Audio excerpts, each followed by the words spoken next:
Bobby Owsinski's Inner Circle. I'm Bobby Owsinski, and this is a show all about music, music production, and the music business. My guest today is creator of the foot-operated drum machine, David Packouz.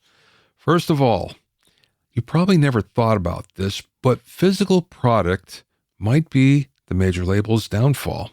A study by Components found that the most successful artists sold the most physical product, and the least successful ones relied on streaming only. With the resurgence of vinyl and CDs and even cassettes, artists have found that the profit margins of those items really make a difference in the money that they bring in. That actually has an influence on the rest of the industry as well. Every major streaming service is losing money except for one, and that's Bandcamp. The reason? It allows artists to sell physical products on the platform and, of course, takes a piece of the action as a result. This affects the major labels too, but not in a good way. Labels are usually the first to jump on a new technology, but also the first to jump off. Take vinyl, for instance. As soon as cassettes became a big seller, the labels began to convert their pressing plants into cassette duplicators. Then a few years later, as soon as the CDs started to sell, they turned completely to CD replication, and the vinyl pressers and cassette duplicators were now nowhere in sight. When digital downloads became the new thing, all the labels sold off their CD plants, which, even if the sales were far less than before, were still a big revenue generator. Today we find that artists have no trouble making physical products on their own, and the labels just don't have any means to participate in many cases. Even if they do, their part of the deal is far less than when they own their own manufacturing plants. Likewise, streaming services are stuck in a business that isn't generating profits, and with growth rapidly slowing.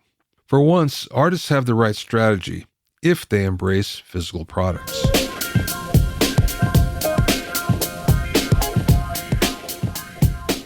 If you have any comments or questions, you can send them to questions@bobbyowsinski.com. Also, I'm pleased to announce that the 5th edition of my Recording Engineer's Handbook is now available. It's totally updated and includes new sections on the latest cutting-edge recording technology, multiple ways to mic over 70 different instruments, a new chapter on recording immersive audio, new hitmaker engineer interviews, and much more. To get a copy, go to rebrand.ly/recording handbook. That's rebrand, rebrand.ly/recording handbook. You can also find it on Amazon and Apple Books. And remember, you can learn all about the latest in music, audio, and production news when you sign up for my newsletter at bobbyowsinski.com. There you'll also find out about openings for my latest online classes and special events. That's bobbyowsinski.com.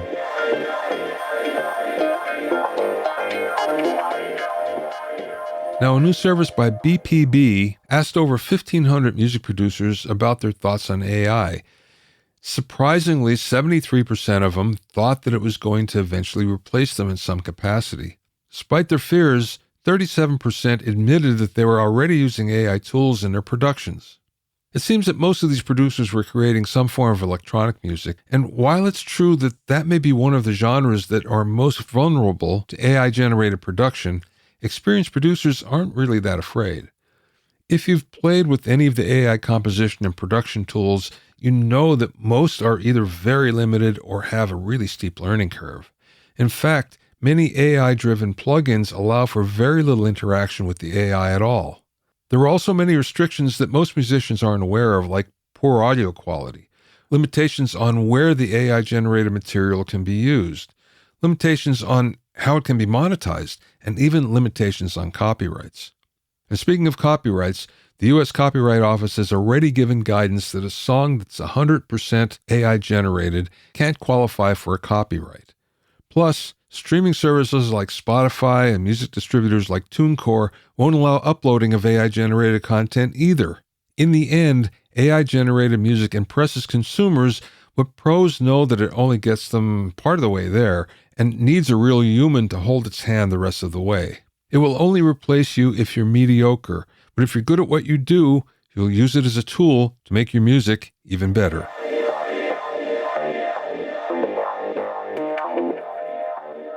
My guest this week is David Packouz, who may have the most interesting backstory of just about any guest I've had on this podcast.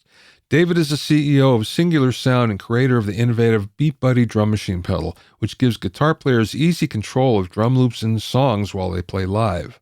But there's a lot more to his story.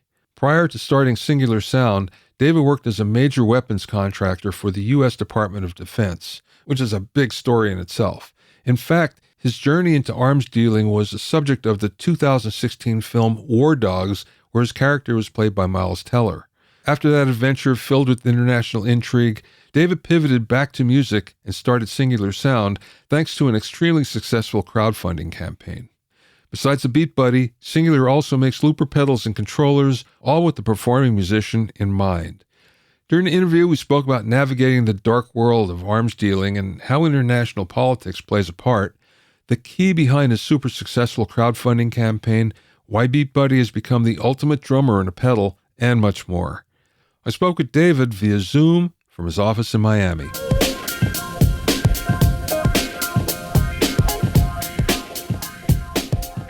You've led a very interesting life so far. Thank you. So I can't wait to hear about it, as well as your products, because they're very cool as well. It's funny because I was looking at Beat Buddy and Arrow, and I immediately sent it off to a friend of mine who's gigging and said, "This is perfect. This is just for you." And he agreed. Awesome. I appreciate that. Thank you very much. Before you get into that, you've led an interesting life. So let's go back. I would like to hear your background starting in music, because I know you're a player and you seem to have taken a left turn somewhere.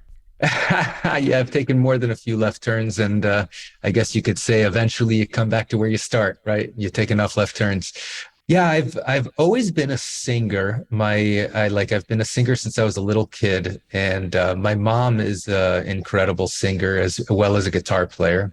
And so I would always sing with my mom, and my dad couldn't sing a note to save his life. So I got very lucky that I got her genes as far as that goes. And I remember my dad would love when he would put me to bed, he would ask, because he really couldn't sing at all, he would ask me to sing the lullaby when I was like a little kid, like 5, 6 years old. And he would know I was sleeping when my voice would trail off from singing the lullaby. And so that was his thing. And so when I was 15 years old, I remember hearing Nirvana's Smells Like Teen Spirit for the first time. And it just got me so riled up as a 15-year-old boy, that guitar, that twangy guitar that suddenly rips into distortion with the drums. It was just like, it just blew my mind. And I thought that, man, that is so cool. I need to learn how to play that. I just need to. It just sounds so cool. And so my mom played guitar. I asked her to play, and she was like, "I have no idea how to play this style of music, but I could show you how to play Bob Dylan." And so she showed me how to play some open note chords, and then I went online and learned how to play power chords, which turned out to be a lot easier than most of everything else. But that worked for hours on end to get Kurt Cobain's signature strumming pattern and his rhythm, and so that's how I got started in music. And of course, I had horrible stage fright when I was a teenager. I could never, I remember when I had to give a presentation in front of my class, and my voice would shake, and my knees would literally tremble. And I eventually got over it by because I started hanging out with my friends on the beach. I grew up in Miami Beach. I was very lucky. I grew up in Miami Beach. Of course, when I was growing up, it wasn't as fancy as it is today. It really became super fancy and expensive. But when I was growing up, it was mostly retirees over there. So I used to hang out with my friends on the beach with my guitar, and we'd play songs, mostly grunge era stuff like Nirvana and Soundgarden and Pearl Jam and all that. That was what was cool when I was growing up, and in late 90s. And I'd be singing, and I'd have my eyes closed, and I remember it started happening more and more often that people would start when they'd be walking down, this was at night, they'd be walking down the beach and they'd start suddenly like sitting down, like listening to me and my friends playing. And eventually there started to be like small crowds gathering around. And I just like kept my eyes closed because I was so nervous of like, of the crowds. But eventually that acclimated me to playing in front of a crowd. And now I have actually performed for in real concerts and stuff. Nothing like big or anything, but yeah. So that's been my my musical evolution, I guess you could say. Okay, so I have to ask you this, and you know what's coming. So how did you get into the arms business from there? Right. Sure. Yeah. It was not directly, that's for sure. I got into the arms business for people who are listening who don't know anything about me. There was a Hollywood movie made about this part of my life called War Dogs, and the way that story happened was I was 22 years old and I was in college. I was studying chemistry at the time, and playing music on the side, but of course I didn't have very high hopes that it could turn into a career, as music is notorious for that. So I was studying chemistry because I've always had a knack for math and science, and everyone told me get a science degree, you'll have lots of job opportunities and job stability and all that. And I've also always been like a bit of a like business hustler. So I've always had like little side businesses that I've been doing. So at the time I had figured out that I could buy SD cards in bulk from China and sell them on eBay for quite a nice markup. And of course, SD cards are tiny, so it's easy to ship and store. And then a friend of mine who was his dad owned like a few nursing homes, and he was getting into the nursing home supply business. And he told me he buys from distributors. And so if I could get him he's like, I know you buy SD cards from China, maybe you can look for the stuff I get, like sheets and towels and stuff. And so if you can get a better price, I'll buy from you. And so I started researching it and eventually got some decent prices from manufacturers overseas and started selling him bed sheets and towels. That part makes it into the movie. Of course, they changed things. I never went door to door selling bed sheets. It was always like I sold them before I even bought them. I was just being a broker. But so anyway, I was doing this and making a decent, comfortable amount of money while I was studying chemistry in college, and I bumped into my old friend Ephraim DeVeroli, who's played by Jonah Hill in the movie. And Ephraim, I had known Ephraim when we were teenagers. When I was actually 4 years older. I am 4 years older than him. But we met in the movie. They say we're the same age, but I'm actually 4 years older. We met in synagogue because both of our families are Orthodox Jews, and so we would go to synagogue on the Sabbath. And I don't know if you know anything about Orthodox Jews, but they pray for long periods of time. And as teenage boys, we were not particularly interested. And so we kept on sneaking out of the synagogue and hanging out on the basketball courts and with the other, rebels of the synagogue. And so we kind of got to know each other. I had friends who were 2 years younger than me. They found him entertaining. He was like a little prankster. He loved playing pranks on people. So so they kind of brought him into our friend group, and that's how we got to know each other.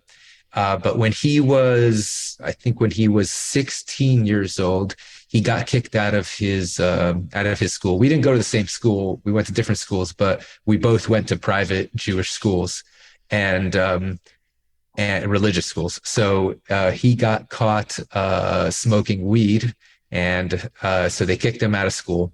And his parents decided, well, if you're not going to take school seriously, you're going to join the workforce and see what it's like out there in the real world. So they sent him over to his uncle, who lived in LA. His uncle owned this big pawn shop in South Central LA in a big warehouse.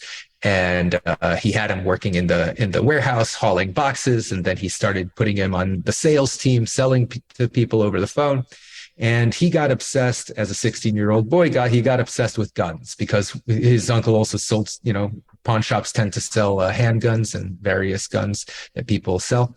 So he got obsessed with guns, started learning all about guns, researching them. He found these like online gun trading websites. They're called the gun boards. And so he started realizing, hey, he could buy this gun here and sell it there and make a margin. Of course, he was still 16, so everything was under his uncle's name. And his uncle was also selling to the LAPD and to the California State Police. And so his uncle was bidding on government contracts, which is how the government buys things. They don't just go to the store and buy things generally, especially if it's a large amount. They have to put it up for bid. And so they'll post on their website what they want to buy, and then different companies can submit their bids, and whoever has the lowest price wins the contract. And so he started helping his uncle with these contracts and worked for him for about 2 years. When he was 18 years old, he had a falling out with his uncle. He claims, Ephraim claims that his uncle cheated him out of $70,000. His uncle claims that Ephraim cheated him out of $70,000. So, I believe both of them. They're both scumbags. So Ephraim ended up cheating me out of millions of dollars, as well as many other people. Spoiler alert. And his uncle is also well known for various shady practices in business.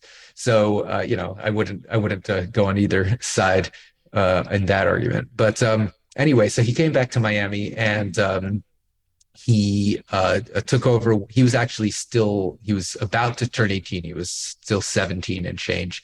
And so he took over one of his dad's businesses called AEY Inc. His dad had only been using it for doing some basic label printing business. It was actually lying dormant for a few years.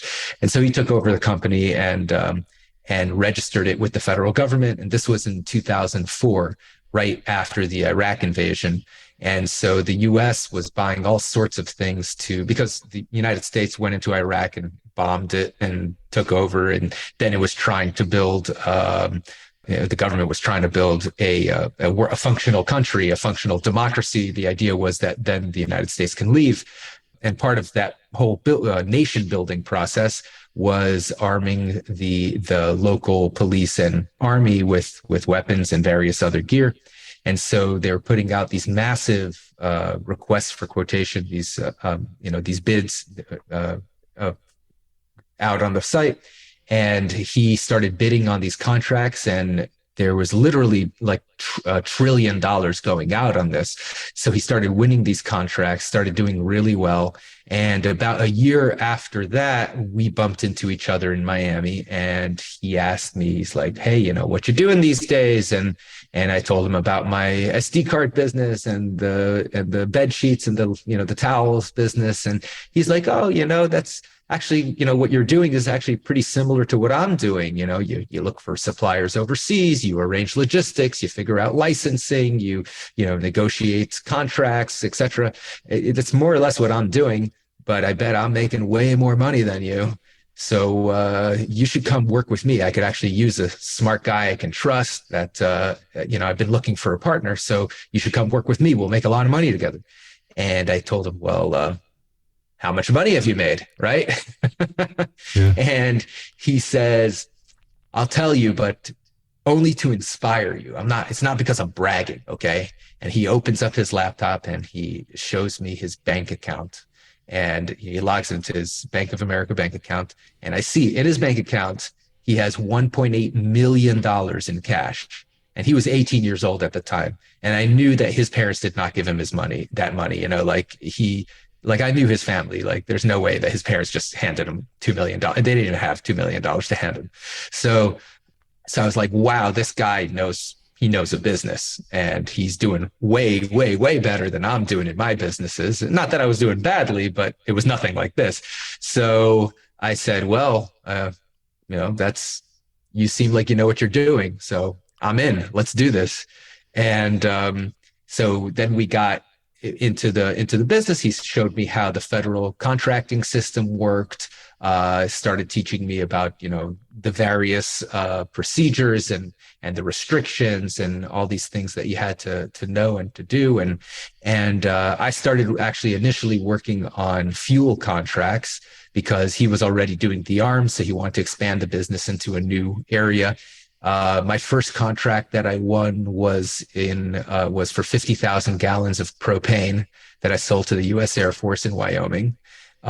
Made a nice $8,000 on it, which was not bad for, like a week or two of work. And then started working on some other contracts and started taking, he was winning so many, he was really good at this. He was also like a workaholic maniac. I mean, he was completely obsessed with money, couldn't think of anything else, literally worked 18 hours a day, every day. The second you wake up, he's on the phone. He takes phone calls in the bathroom. I mean, like everything. Like he was like a real obsessive, and so he started handing me arms contracts that he didn't have enough time to work on to fulfill.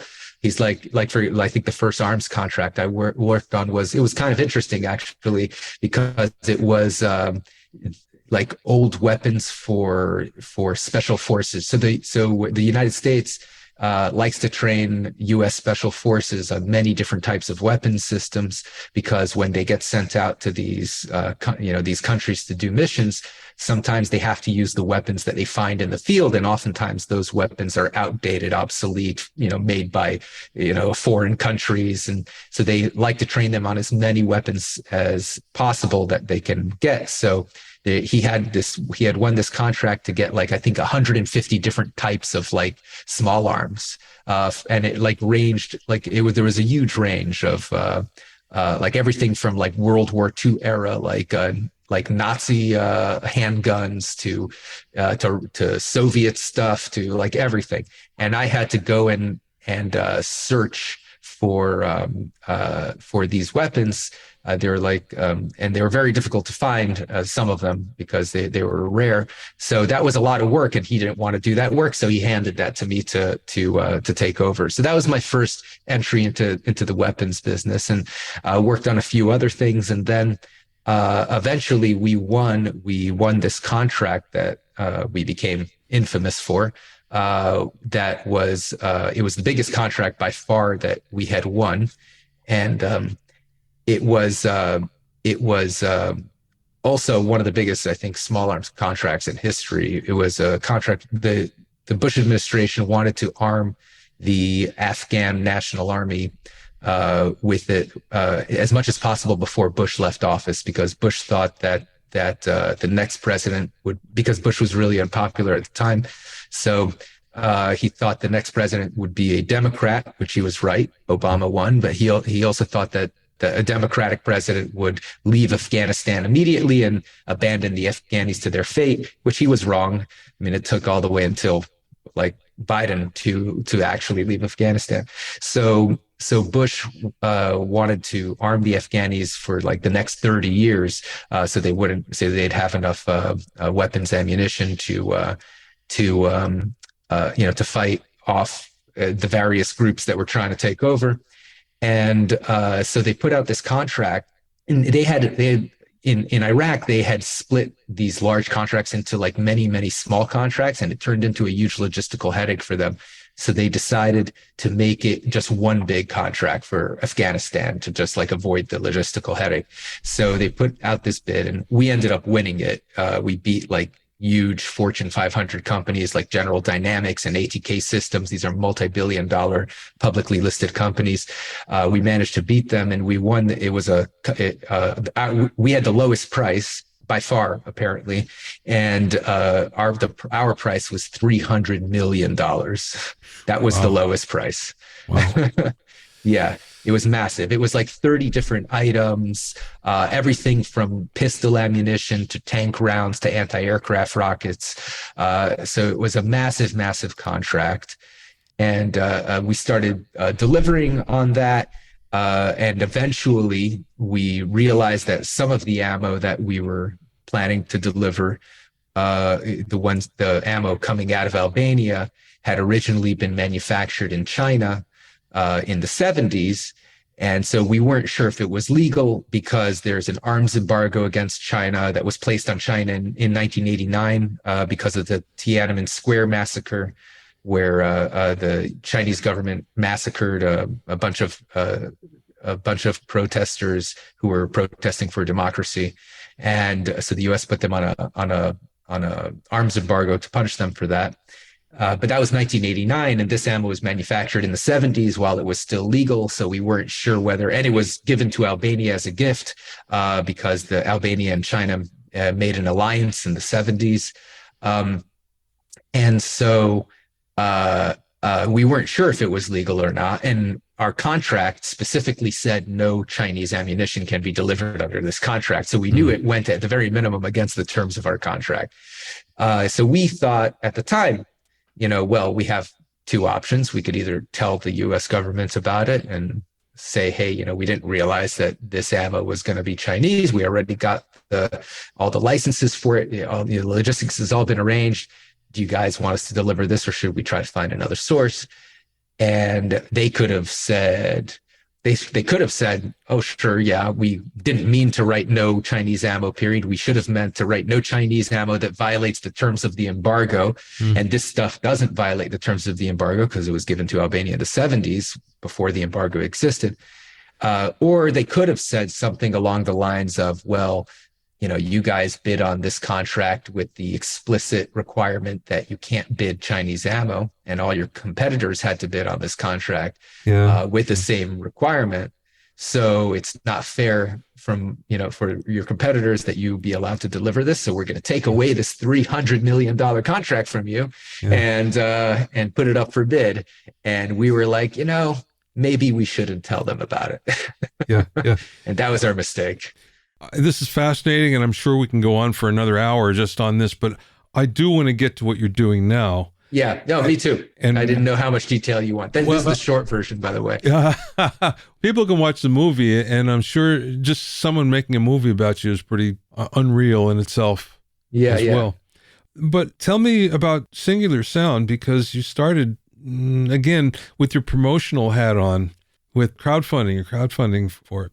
So the way I got into it, the way I went from the arms business to the music business was actually came directly from it, because after the whole legal issues with the arms business shook out, I was very lucky. I avoided going to prison. I pled guilty, which was a big reason why I avoided going to prison.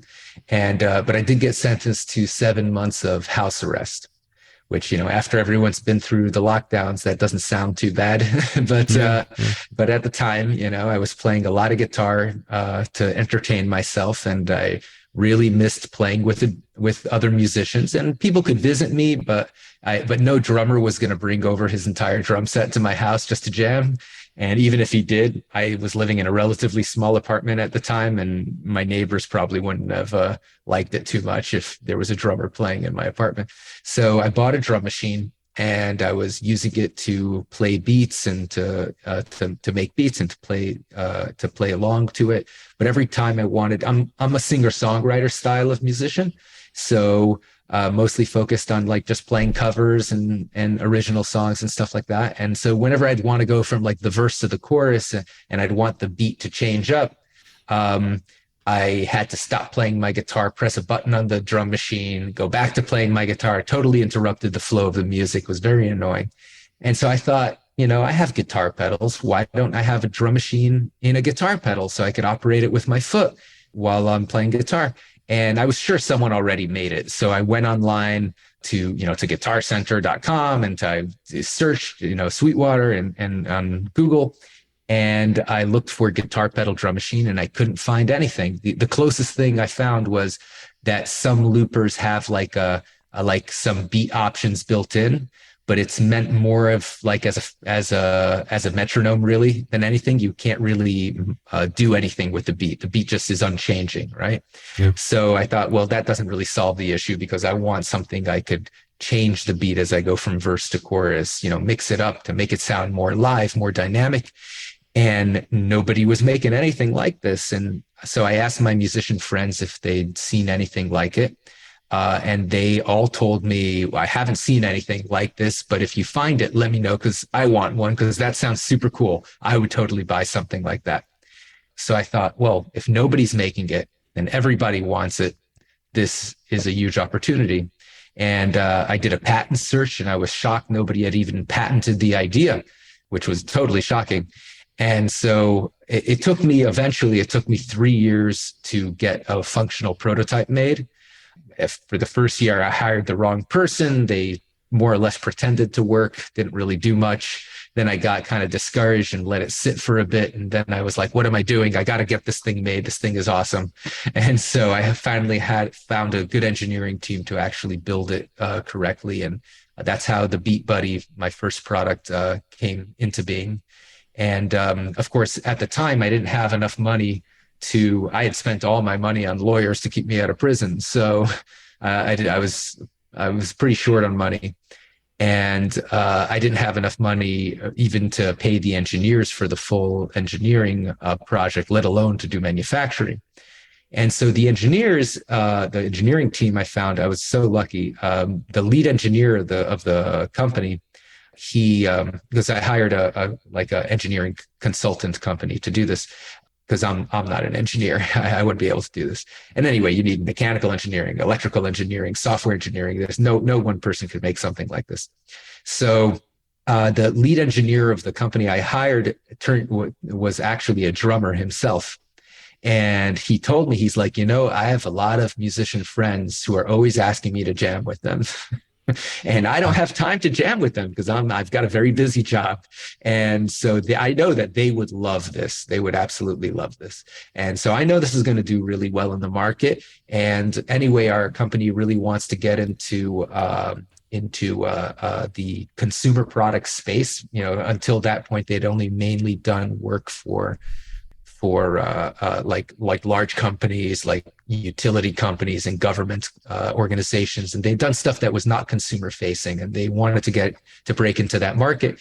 And so they thought, oh, this is a really cool product.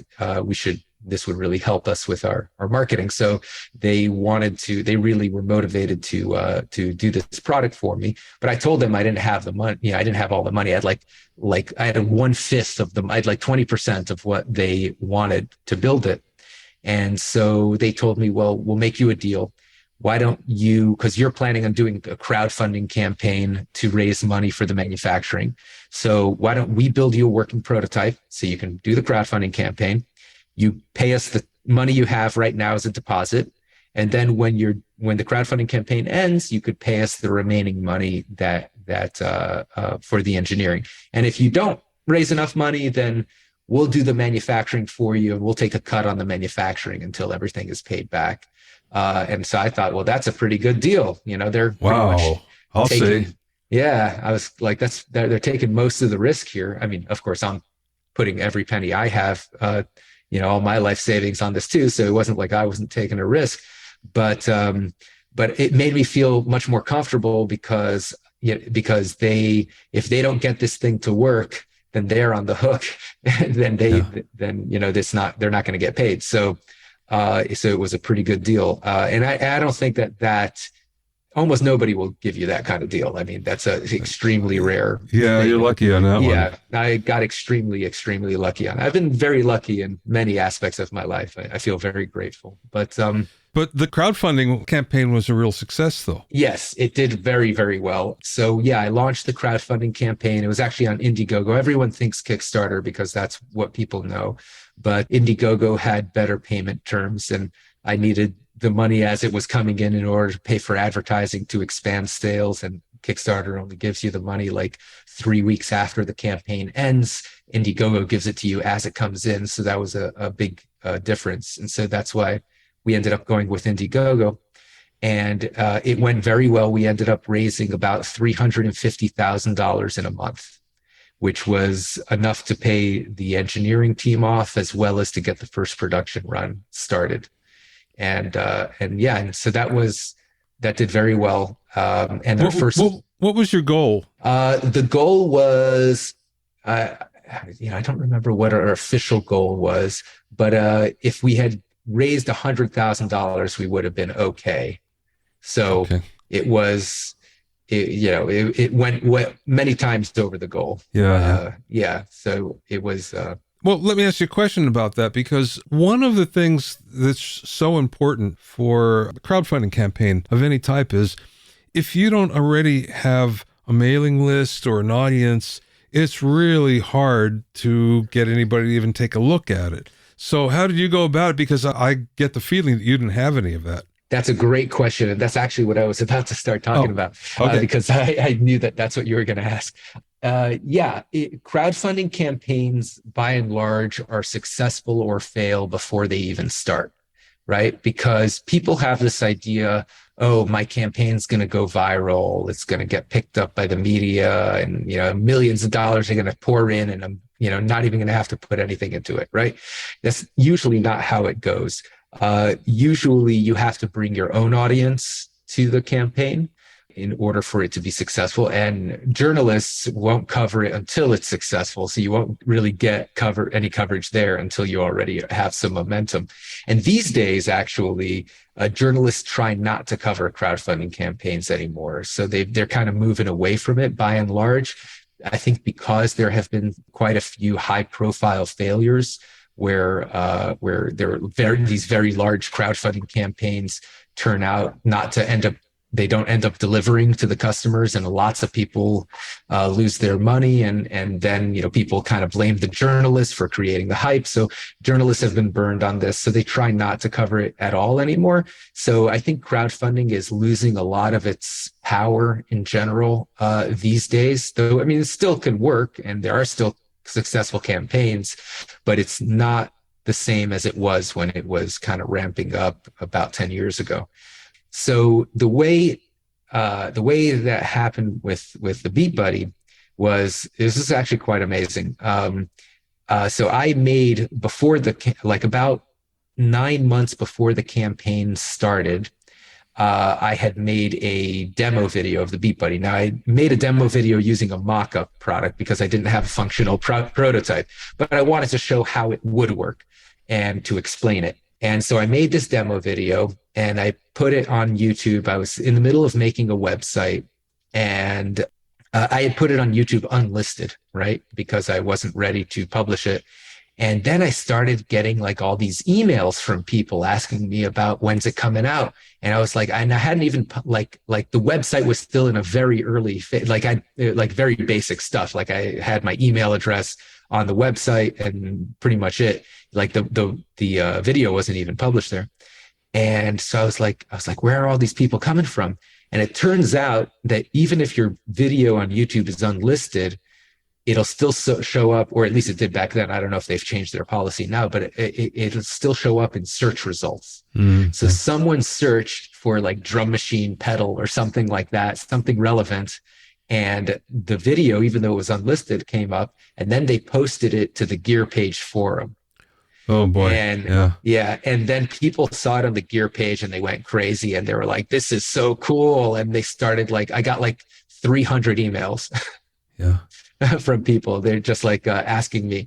And so I quickly finished up the website, built a email, a mailing list collection widget into the website, and people just started signing up. This is also, I also have to say I was very lucky. I was in the right place at the right time for a lot of this, because at the time, this was 2013, Facebook was just starting to do advertising in a big way. So Facebook advertising at the time was extremely cheap, because not a lot of people were using it, but there were still a lot of people on Facebook, and you could target people. And so I managed to I think I had a hit rate of something like 50 cents. I converted 50 cents into an email sign up, which is amazing and unheard of awesome. These days. Yeah, this doesn't happen anymore. And this was niche, sign up. These are industry, music people signups, not general market. So I ended up having about, if I recall correctly, something in the neighborhood of around 6,000 people signed up to the mailing list by the time we launched the campaign. And so the first day of the campaign, we raised, like within the first 24 hours, we raised $70,000 of just from people from the sign up. And that got the attention of some journalists, TechCrunch. Is it? Oh, Gizmodo. I've got on the poster behind me right there, a genius idea. They said it, not me. So Gizmodo picked it up, TechCrunch picked it up and wrote about it. And that gave it a little bit more momentum. And eventually the campaign raised $350,000, which was amazing. Is it in Guitar Center? Yeah. Guitar Center, Sweetwater, Sam Ash, all the major retailers. It's also on our website. If anyone wants to buy our products, I highly recommend they get it from our website because, well, we make the most money that way. And also we offer a 10% discount for people who sign up to our mailing list. So you can get a little discount. Well worth it. Well worth it. Okay, so you started with Beat Buddy and then you expanded. Yes, so we expanded. So after Beat Buddy came out, we have a forum, a very active user forum that people put up all their ideas and their requests. And so the Beat Buddy, you're able to put your own songs on it. Like, and by songs, I mean beats. They're like beat, like patterns. So there's like a verse beat, a chorus beat. There's fills. So if you tap the pedal, it does a drum fill, but it does a different drum fill every time. So there's several fills associated with each song part. If you hold it down, it does a transition. You let go, it goes to the next beat. So it has a transition fill. So there's these different like MIDI loops that have these different functions. And we package it all together as a Beat Buddy song. So, which is what we call it, a Beat Buddy song, even though it's just beats, but it's a song structure. So we created a forum and people get onto the forum and people started making their own beats, their own songs, and people started sharing like literally thousands and thousands of songs for people to download for free and put it on their Beat Buddy, as well as people were making custom drum sets. So you can change the drum set on the Beat Buddy. So you could play like, heavy metal song on hand drums or jazz on an electronic kit or something really interesting like that. And so people started making their own hybrid kits. People are like, oh, I want like an electronic kick, but with an acoustic rest of the drum set, stuff like that. So, or I want something that sounds exactly like the 808. So someone made an 808 kit and uploaded it. And so you can have your Beat Buddy sound like an 808. So people started really sharing lots of content. And of course, along with that, they started making all these requests for new features. They're like, oh, I want to do double time. I want to do half time. I want to be able to adjust the tempo with like an expression pedal so I could slowly do a speed up and a slow down. I want to be able to, I want to do like accent hits. I want to not only be able to hit a button and do a crash, but I want to be able to hit a button and do a kick and a snare and like a hi-hat and all these like, to be able to like kind of play the drums with your feet and add additional hits, drum hits into it. And so there's so many different things. And of course, they wanted additional MIDI functionality and because they wanted it to work with their loopers and their other devices. And I realized, people want so much, the Beat Buddy to do so much. There's no way that you could do it with the single pedal, right? Now, we do have a 2-button foot switch accessory that you can plug into the Beat Buddy that gives you additional functions. By default, it's the foot switch is one is an accent hit, so you hit it and it does a cymbal crash, which sounds cool, along with your beat. And the other button does like a pause, unpause, so you could do like a drum break and come back in. So that's really useful in a live situation. But people wanted a lot more than that. So I realized, the only way we're going to have all this functionality is if you have like an external MIDI controller to control the Beat Buddy and give you all these other. Because the whole point of the Beat Buddy is that it's hands-free, so you can play your instrument while you're using it in a live situation. So I started looking at MIDI controllers, and they were all just such a pain in the butt to use. They were like really complicated to program. They were generally, by and large, low quality or like really big and clunky and just like really complicated. Like some of them, like it almost felt like a computer programmer designed it, right? Rather than a musician, which is what MIDI feels like in general. Just the way they start, like the values start at 0, right? Instead of at 1, right? So it's like, you want 10 things. Oh, you have to do 0 through 9. It's just not intuitive for like a normal person. That's how computer people think. So anyway, So I started getting these different MIDI controllers to experiment with it to see, can we build in all these other features that people want? And I really hated using these MIDI controllers. They were just such a pain in the butt. And I thought, I can make a better MIDI controller than this. Why don't we have like screens above the buttons, so that it's not like a static, so you don't have to put like a piece of tape above the button and write with Sharpie what that button does. And if you have a screen, it could change functions when you press something. It'll, you're different, like depending on whether the Beat Buddy stopped or whether it's playing, you may want different options. Because like when it's stopped, you may want to like change to a different song. When it's playing, you're not going to change to a different song. You may want to do pause and unpause, which isn't relevant when it's stopped. So depending on what state you're in, what you're doing, you want different functionality. So that's how I came up with the idea for the MIDI Maestro, which is a MIDI foot controller with 6 buttons, and it's got a screen above each one. And you could, another thing I realized from the forum is that people have 1,000,001 ways of setting up their gear, and they have 1,000,001 different combinations of gear. And there's no way you're going to build one thing that's going to satisfy everything unless you make it customizable. So with the MIDI Maestro, we made it so you could program the functionality of the buttons with a smartphone app. So you could choose what MIDI commands you want sent from which button in which state, and then you could change up the bank, so to speak, of the buttons and change their functionality. So you get a lot more functionality out of the 6-button footprint pedal than you would from like a 12-button thing that you can't change the functionality out of the buttons. And it's also much easier to use because you see the name of what you're going to do. You don't have to memorize things. In bank 2, this button does that. Does that. Right. Yeah, it's just like it's impossible to remember all that stuff. So that's how the MIDI Maestro came about. Then people also were asking me for all these functionalities to use the Beat Buddy with their loopers. A lot of looping artists were using the Beat Buddy, and because the Beat Buddy has MIDI capability. And in full disclosure, when I first thought of the idea for the Beat Buddy, I'm like a relatively low, what's the term? I'm not a complicated, like I'm not a musician. I'm not a technical musician. I'm more of just like a singer-songwriter. I just want to be able to sing my songs, and that's pretty much it. So like I was never like super into gear, but when I had the idea for the Beat Buddy, and like the people on the gear page, they were like, "Oh, does this thing have MIDI?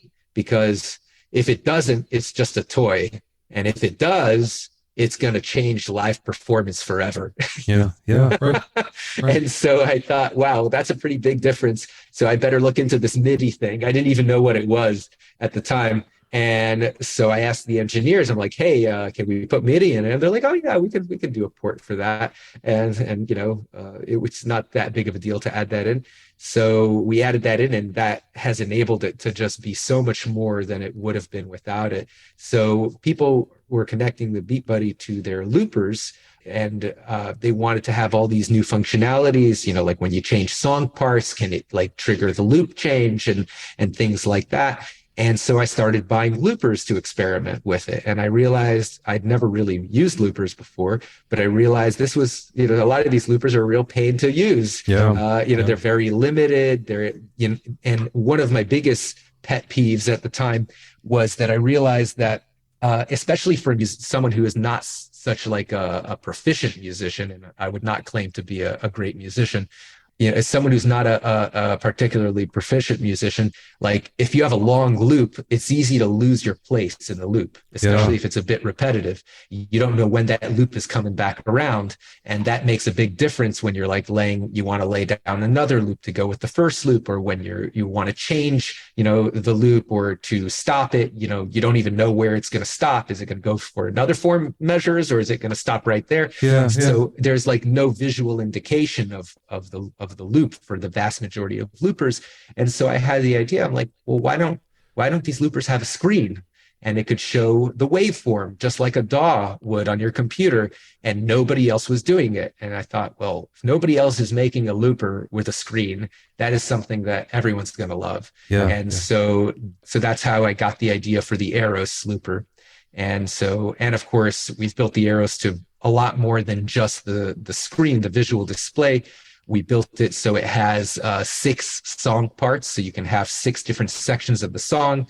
Each section can have up to 6 individual independent tracks. Each track has unlimited overdubs, and so it's very cool. Yeah. And we built in the wheel, so you can have hands-free mixing of the different layers, and so it's quite extensive. It's funny because the first thing I thought was, it's not that far of a jump between the Beat Buddy and a looper, because they're basically doing the same thing. It's just now you have recorded sounds versus the drum sounds. It seemed like a natural that you would do that. Yeah, it was. The Beat Buddy really is more of a it's kind of like a MIDI like playback machine. Yeah, right. Because traditionally drum machines were designed to compose beats, and people use them as like a what do they call it, an accompaniment device as a secondary thing. Initially it was, they just want to make beats, and then really people are like, oh yeah, I could use it, I could play along to that, but it wasn't really designed as an accompaniment device. So with the Beat Buddy, it's the opposite. It's primarily an accompaniment device. And I realized, most people aren't going to be making beats on the fly or at all, as far as most guitar players go. They aren't even interested in making beats. So and there's so many great beat making software out there. So why reinvent the wheel? Primarily the Beat Buddy is a accompaniment device, a live performance device, and you can make all the beats you want on your computer or just download someone else's beats, or, and of course we started making our own professional level content as well. And so we've been selling quite a bit of that. So we make downloadable content of both beats as well as new drum sets that we sell on our website as well. That's been doing really well. Very cool. Yeah, I'm sure you're doing great. We can go on and on this, but last question for you. Yes. So you've been through a lot business-wise. What's the best piece of business advice that maybe somebody imparted to you, or maybe you learned along the way? Right. There's so much great business advice that people have said and that I've learned the hard way as well. But if I had to pick something, and I'm sure this is going to sound cliche just because I'm sure a lot of other people have said it, but it's so true, is that one of the most important things that you could do, I think, in life in general, but in business in particular, is to do something that you enjoy, right? Because if you don't enjoy it, you're not going to put as much effort into it as you should. And if you don't put as much effort into it as you should, you're generally not going to be as successful in it, or successful at all. And it was something that I learned the hard way, because during the arms business, we did get very successful until we were not, right? Yeah. Until it all came crashing down. But I realized while I was doing that business that I really hated it. And people, nowadays, they're like, oh, there was a movie about you. It was so cool. It must have been so cool to go through that experience. At the time, it really sucked. I mean, it was just a very unpleasant situation. It was very draining. It was extremely, extremely hard work. But not only that, it was, to me anyway, it was extremely boring. It was just like a lot of emails, a lot of spreadsheets, a lot of follow-up, a lot of nitty-gritty details that I didn't really care about. I was never really into guns in the first place. I never even owned a gun until I had the falling out with my partner, and I thought he might hire someone to kill me. And so I thought it'd be better I own a gun. That was the first gun I owned. So I never really cared about guns. And so it didn't really interest me. And so because of that, I think I found the business itself to be just very draining and depressing. And then when I left that business and I got into my current business, and I just realized, I'm like, wow, I actually love what I do now. Like, I love the people I work with. They're such awesome people. I like hanging out with them. I love the actual process of the work. I love coming up with the ideas. I love troubleshooting problems. And like, even the hard parts are enjoyable because I like what I do and I feel good about it. And like, I've gotten such heartwarming letters, which, it just goes such a long way. One of my favorite letters I've gotten was from this older gentleman. I think he told me he was like 70, 8, I think, years old, in his late 70s. And he wrote me a handwritten letter in the mail. And he told me that he hadn't played his guitar in 40 years. And he saw the video for the Beat Buddy, and he realized that he had stopped playing guitar when his friend, his drummer, had quit, and he had no one to play with. And so he just didn't, and it just wasn't that fun to play alone anymore. And so he said he bought a Beat Buddy, and he picked up his guitar for the first time in 40 years. And it's one of the greatest sources of joy in his life right now. And he had to write me to thank me. And I was like, wow, that's like, that like brings a tear to my eye, like, it's just like so amazing. It just makes me like, it just makes me feel like I'm doing some good in the world. And that's just, there's nothing greater than that. And so I would say to do work that is meaningful and enjoyable is I think the number one thing that you should look for in your work.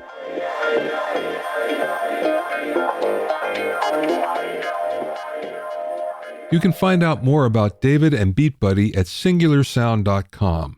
That's Singular Sound, SIGULAR, sound, SOUND, Singular Sound, all one word, .com.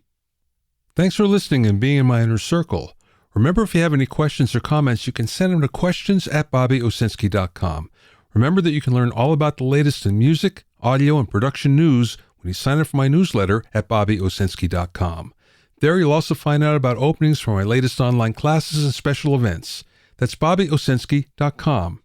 To listen to the episodes of Bobby Owsinski's Inner Circle, go to bobbyowsinski.com and select the podcast tab, or go to bobbyoinnercircle.com, or you can find it on Apple Podcasts, Amazon Music, Stitcher, Mixcloud, Google Podcasts, Spotify, Deezer, TuneIn Radio, Radio Public, and Podbean. At bobbyowsinski.com and bobbyoinnercircle.com, you'll also find a sign-up form for my newsletter and for alerts for new podcasts. This is Bobby Owsinski. I will see you next time.